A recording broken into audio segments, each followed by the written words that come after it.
All right, guys, here we go again. Another little how-to video. We've had some people request specifically video on mounting tires and wheels and foams. Like the last video, reiterate, I know Uncle Joe and Uncle Fred and whatever probably does it a particular way. I'm not saying this is the only way. The techniques I'm fixing to show you is what I have found to be successful here at Team Gator Racing. First thing is the wheel itself. Most people don't realize that the wheel itself can actually affect the performance of the race car. A lot of these cheap wheels have a ton of flex to them, and when the tire hits the racetrack, the bottom of the wheel flexes and it reduces the tire patch on the racetrack. Something to keep in mind. I feel like the best wheel ever produced was produced by Silverback RC. They are not available in the United States, but you can order them off the internet. I think they're out of Australia. It takes a week or two to get them, but they're fairly economical wheel, and I think one of the best wheels ever produced. Also like the old HPI 5-star, which is every now and then you can still find a few of them in stock. I think Dave's had some in stock if they hadn't sold out recently. But anyhow, Silverback RC wheels. I know some people like to use a wood screw. I like to use a regular screw. I think these are I forgot off the top of my head. Yeah, that's a number 3 screw. It's about 5/8 of an inch long. Anyhow, so I like to take a drill. The bottoms of the holes are solid. I like to take a drill. Do not make the hole any bigger. You just want to knock the bottoms out of it, which I've already done. Just drill it right quick, knock the bottoms out. That way when the screw, if it happens to bottom out, it don't strip your threads out. The next thing, wipe it down with some brake cleaner or acetone or something to get a clean surface, and then we're gonna scuff it. I'm gonna show you on the lathe how I like to scuff them. All right, so I'm using a lathe, but you can just simply put a wheel hub in a drill and do the same thing I'm fixing to do. I like to use a 36 grit. It's really coarse, but it does a really nice job of texturing the wheel. Here we go, we're gonna grind this wheel. Just make a fast pass across it. Also want to hit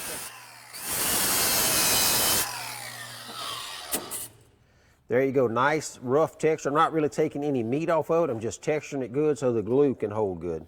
That's it.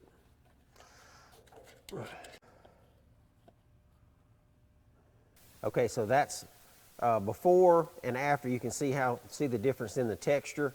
So that good texture gives the glue. It's always hard to get glue to adhere to plastic, so that just increases our odds of making it stick and hold permanently. All right, so the next thing, the glue you use. I've used everything from Gorilla Glue, urethanes. The best thing I have found is tire glue. Like, I'm partial to the Losi tire glue that you would use on 8 scale to glue the rubber to the wheel. The biggest thing I've learned is use fresh glue. If it's something's been sitting on the shelf for 6 months and it done got thick and whatever, it's probably not going to work very good. Dave's does carry this glue, but any good quality tire glue, I think the Gorilla Super Glue works okay. But I'm pretty partial. I've had really good luck with the Losi tire glue. So I'm going to put this thing, I'm going to do it kind of like an onion, if you will. I'm going to do it in layers. I'm going to do the back third or the back half of the flat part of the wheel first. And it's kind of a one-shot gig. I'll do a test run first, usually put my foam over the wheel, make sure it sets fine. That right there is what you don't want to happen, because when you glue it, it's you got to be quick when you slide it down over the glue. Help prevent that. You can kind of roll that back a little bit there, and it'll stay for just a little bit. All right, so here we go. I'm not being stingy with my glue, just doing that back third. I'm going to roll pretty daggum quick with this because this glue dries fast.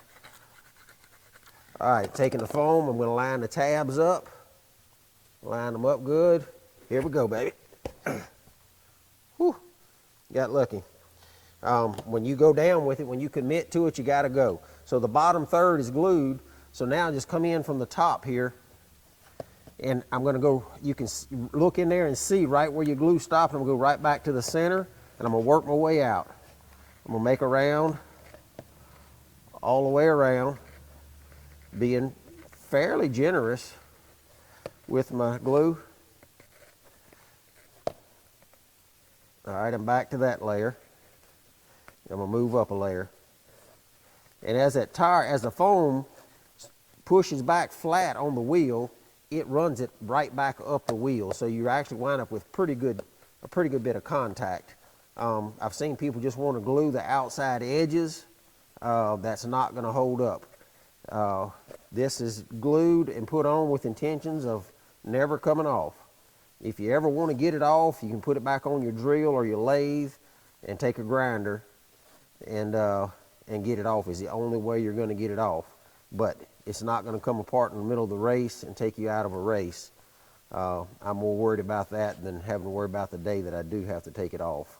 I'm working that glue till it comes right. You can see it starting to come up now, right up to the top of it.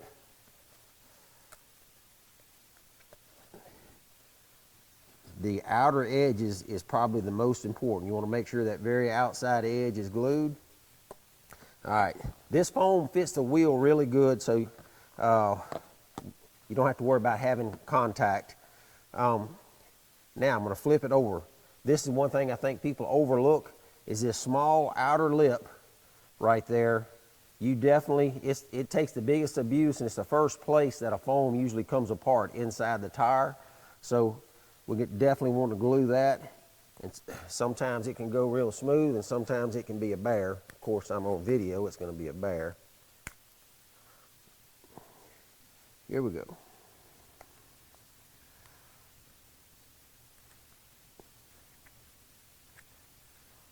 Just get it to open up and just milk it down in there.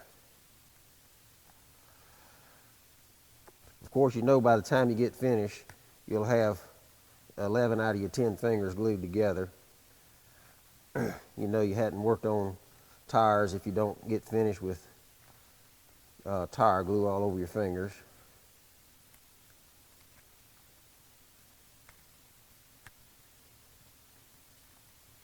All right, I'm back to where I started. Just another little trick I'll do. That edge sometimes don't push down good. And a little surprising piece of information is super glue does not stick to saran wrap. I didn't know that until about a year ago. Anyhow, so the main reason I put that on there was to push that edge right back down tight. And so now we're going to wait a few minutes and let the glue dry. All right, so we've had time for our super glue to dry.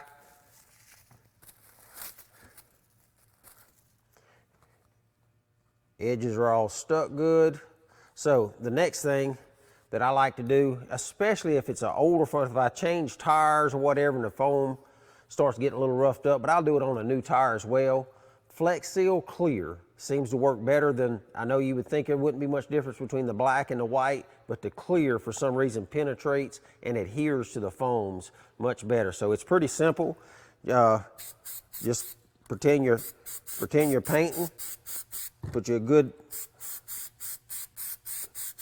liberal coat on it. And what you're doing, you're just putting like a candy shell on it that keeps the tire from chafing and eventually wearing out your foam. We're trying to build this whole tire foam and everything so that we don't have to look at the inside of it again for a while. You can kind of massage it in. That's the reason while I was on the break, I went ahead and put my gloves on because I knew I was fixing to get nasty. And all of a sudden it just looks like it's gone, but it actually just soaks in. It just adheres into it. Now you can let this coat dry and put 2 or 3 coats if you'd like, especially if it's going to be a right rear tire and you know it's really going to take a beating. But look at that, it just soaked right in, and it only take it maybe 5 minutes. It'll be completely dry and we can finish building the tire. All right, so we got our Flex Seal dry. So the next step that we're going to do is baby powder. The reason we're putting baby powder is because this inner liner is always running and chafing on the foam. It'll wear it out or turn it, ruin it eventually. So if we can reduce that chafing, which baby powder does, then it should last longer. So we're just going to put us a little bit on the foam. It's going to help us also. This is going to help install the tire on the foam. And I'm kind of liberal with it. I go inside the tire, as you can see, and maybe got a little too much there. All right. And then another thing I like to do, would be a personal preference. I occasionally, at the end of a weekend or whatever, I wash my tires with water. But you can't do that if you're going to get water inside the foam. So in order to be able to do that, I use this 3M Super 77, and I put a coat on the bead locks, both inside and outside bead lock, and that seals it watertight so that you can wash your tires with water. I know a lot of people just do them from the outside with a brush or real sparingly, but if you do this, you can get mad at them with the water hose and they'll be just fine. So we're just going to come in here. Now, I'm not going to lie, it can get messy. Nothing that you can't clean up. Like I say, it's personal preference.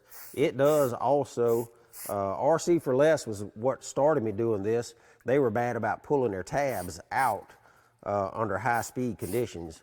And this also glues the tire, the tabs on the tire to the wheel, but yet it's not glued so hard that you can't dismount it. You still can dismount it. It just sticks it in there, but it is removable. So we got a nice layer of glue, both sides, and this is the new BSR tire. So everything's powdered up good, but it's a belted tire, so you can't just flip it inside out. What I found works good is just kind of halfway line your tabs up, put it in there, and then pull that top edge back up over it. As soon as you get it over the edge of it a little bit, you've got it then. Lay it flat on the table and just pull it down.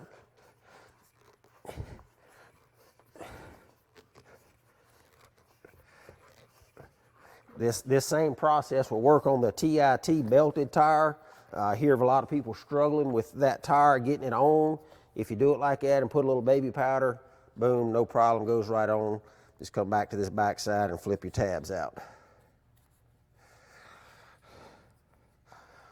Now that's the first of the new BSR tires I've ever mounted, so I was hoping there wouldn't be no hiccups here. The tabs don't quite line up, so all you gotta do is just put a little pressure and rotate that around. Boom, the tabs line up beautifully. Push them down in there, push your tabs in good. That 3M will, you gotta be kind of quick, because that 3M, the longer it sits there, the tackier it gets. It can be your friend. At one point it's your friend, and it kind of helps hold it in there, but if you don't get them in time, it can get kind of tacky and make it a little bit more of a challenge. All right, so they're in place. The hard work's over. Like I say, I'm not opposed to someone using wood screws, but these screws here is my personal preference. I buy them 1,000 at a time from Fastenal. I wish I had the exact size for you.